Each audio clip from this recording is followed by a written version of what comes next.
Welcome to Sketch Picks and Chill.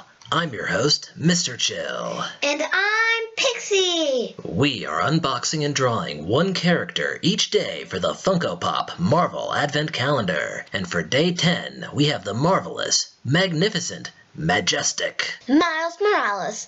He's in Spider-Man Into the Spider-Verse. That's absolutely right. Not only does Miles Morales appear in Spider-Man Into the Spider-Verse, he's the main character. It's such a good movie. I know, I was on the edge of my seat the whole time. But before Miles Morales appeared on the big screen in 2018, he made his first appearance in Ultimate Comics Fallout number 4, published in 2011. I like the costume. Yeah, the black and red work really well together. Very stylish. Very modern. Miles Morales was created by writer Brian Michael Bendis and drawn by artist Sarah Pichelli. Does Miles Morales have the same spider powers as Peter Parker? Yep, and then some. In addition to super strength, wall crawling, web slinging, and a tingly spidey sense, Miles Morales has the ability to blend in with his environment like a chameleon. And he can generate electric blasts with his body. Wow, I didn't know those last two things were even spider powers. Me neither. I have never heard of invisible taser spiders. That sounds terrifying. His new powers do make him unique. Oh, most definitely. It would have been boring if the new Spider-Man had the exact same powers as the old Spider-Man. The creators made the right call by giving him some new abilities. I just think they went a little overboard. With these additional powers, it's like Miles Morales' Spider-Man, Invisigirl, and Static Shock all rolled into one. His new powers should have been more spidery. Spidery how? I don't know, maybe after he defeats his enemy, he could feed like a spider. He could just wrap the bad guy up in a tiny little spider web and... Whoa. I'm gonna stop you right there, Mr. Chill. Sicko. I'm just saying, it would have been cool. Moving on. Are there any other differences between Peter Parker and Miles Morales? And are the comics different from the movie? There are a lot of similarities between Peter Parker and Miles Morales. They're both from New York. Peter from Queens and Miles from Brooklyn. They both get powers at a very young age after getting bitten by a radioactive/genetically modified spider. At first, they're both reluctant to fight crime, but circumstances convince them to take on the role of hero. A hero's greatest weapon should be their mind. And both Peter and Miles are very intelligent, especially when it comes to science. In both the comics and the movie, Peter Parker dies while battling the forces of evil, leaving Miles Morales to don the mantle of Spider-Man.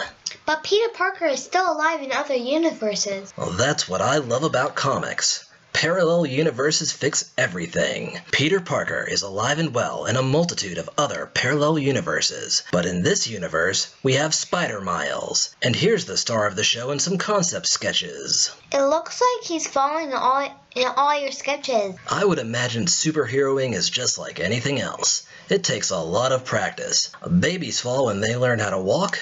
I bet Superman fell when he learned to fly. And Miles fell whenever he was learning to web sling. Bingo. Throughout Into the Spider-Verse, there's quite a bit of imagery of Miles Morales falling. This shows that falling is part of the learning process, even for superheroes. This is a major theme of Into the Spider-Verse. This is how we see Miles Morales grow as a hero and as a person. In this sketch, we are looking down at Miles as he falls between skyscrapers. He's desperately shooting a web in hopes that he can catch himself. In this sketch, we're looking up at Miles as he falls. He's reaching out for anything to grab onto while he plummets towards the pavement. This is the sketch I used for the final drawing. It's similar to the first sketch we looked at where we're looking down at Miles as he falls. In the first two sketches, Miles appears to be falling gracefully, which is not what I want.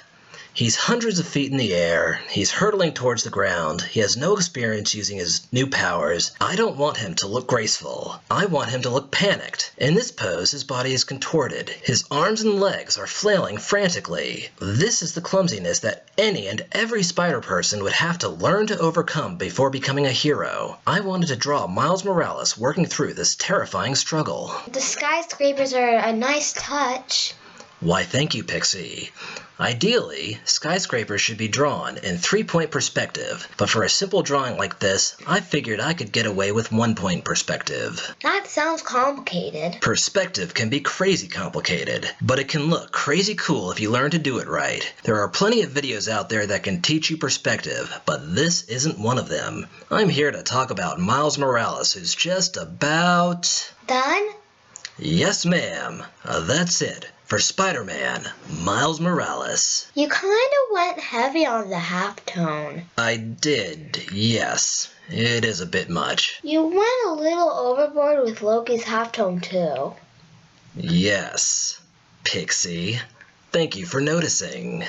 You're very welcome, Mr. Chill. That's it for day 10. Who are we going to draw tomorrow? Let's just say I'm going to draw the strangest character in the Marvel Universe for day 11. Sounds fun, but before we go, should we remind our guests to... Hit like and subscribe. You better believe it, Home Skillet. Hit that like and subscribe. Bye-bye, everybody. Bye, everybody. See you later, everybody. Bye.